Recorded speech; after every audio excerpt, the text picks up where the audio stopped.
Hi, I'm Casey Davis. I wrote a book called How to Keep House While Drowning, and it's all about how to take care of yourself and your space when you're in a hard season of life or feeling overwhelmed. And while I was writing this book, I talked to so many people that told me stories of their childhood. Particularly one that sticks in my mind is someone that said, I remember my parents telling me to clean my room and putting me in my room and giving me a trash bag, and I just sat there overwhelmed and not knowing what to do. And then they came back and yelled at me because nothing was clean. And that story always stuck in my brain. And then I had an experience of my own with my own kids. I had a 2-year-old at the time, or maybe she was 3, and she had taken all of the diapers out of her diaper box. And I said to her, hey, you need to put all of those back. You need to put all of those back in the box. And she stood there and stomped her toe, or stomped her foot and said, I can't. And in my head, from an adult perspective, I'm thinking, yes, you can. You're physically able to do this. And I said, yes, you can. And she said, no, I can't. And I said, yes, you can. And she started crying.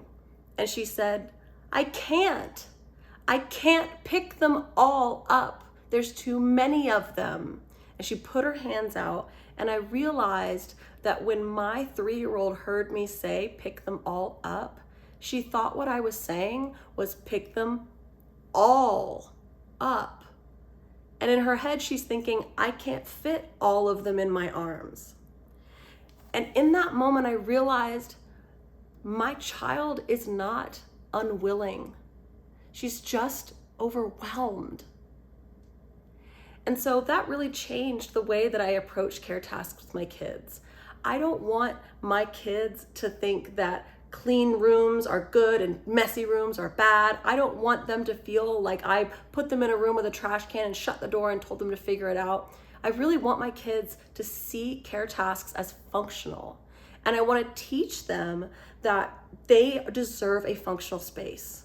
And then I want to give them the tools to know how to make a space functional. So I realized with my daughter, what I had to do was pick up one diaper.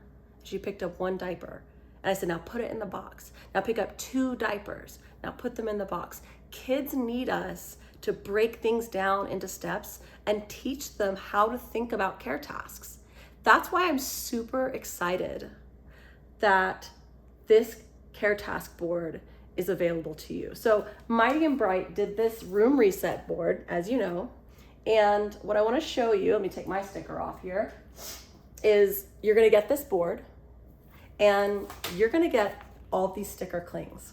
And at the top, we have all the different ways to pick up a room. And at the bottom, we have daily and weekly tasks. And what you're going to do is you're going to take your magnets, you're going to take off your clings, and we're going to create a room reset board together. So let's do this together. This is going to break it down into small steps for our kiddos so they understand what goes first. So the first thing we need to do when we clean our room is to get a trash bag. Boom. The second thing we're going to do is to put all of that trash into the trash bag. Then we're going to put our dishes in the sink. And these steps here are based on my 5 things tidying method, where I break everything down and say there's really only 5 things in a room: trash, dishes, laundry, things that have a place and things that don't have a place. But we're giving them even more steps because we want them to be able to think about one thing at a time and not feel overwhelmed.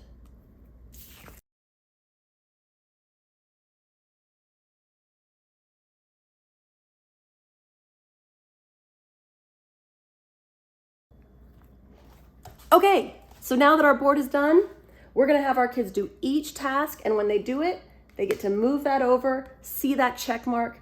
After we do our trash, dishes, laundry, then we're gonna get a no home box. And then we're gonna go by color. So they're gonna go and get all of the pink, red, and orange things and put them away. They're gonna go get all their yellow and green things and put them away. All their purple and blue things and put them away. All their black, gray, and white things. Then we're gonna throw away our trash, put away our no home items, and have a dance party, just like that. This is how you clean a room. This is how we teach kids to clean a room. And remember, we talk to them about why we have a clean room. One of the things that I really like to do with my kiddos is I don't give them arbitrary times they have to clean their play space. So it's not every day at 5 or every Saturday. What I do, especially with my real little kids, is that I wait for a functional opening. So I wait until my kid says, "Where's my doll?" And I go, "Gosh, I don't know. It's pretty messy in here and it's hard to see things. Why don't we get our room reset board, reset the space, and then it'll be easier for you to find your dolls." One time I waited for a while and she ended up stepping on a Lego or tripping on something. And I was like, "Oh, I'm so sorry that happened to you. Let's go get our board and reset the space because it's no fun to trip on things in our space." So waiting for those moments where they can begin to connect with their little brains. Oh, the reason to pick up things is not because mom says so or because that makes me a good kid. It's because I don't want to trip. I need space to play. I want to be able to find my things. Sometimes I would wait until they said, "Mom, let's do a puzzle." And I'd say, "Let's do it." And I go, "Oh, but there's no place to do that. Let's reset the room real quick and then we'll have space." So trying, instead of giving our kids these sort of arbitrary parameters, helping them create this internal motivation for them to see the benefit of resetting their space. And I truly believe that if we teach our kids the internal motivation of wanting and benefiting from a functional space, and then we teach them the skills of how to see a big messy room and break it down into steps, then we're going to be giving our kids what they need to be successful. So try it out. I hope it helps you. And take a look at your other clings because you have a visual schedule so that you can put up any kind of weekly chores or daily tasks that you want kiddos to do. So I hope this helps. And if you are needing some more help, go ahead and check out my book, How to Keep House While Drowning.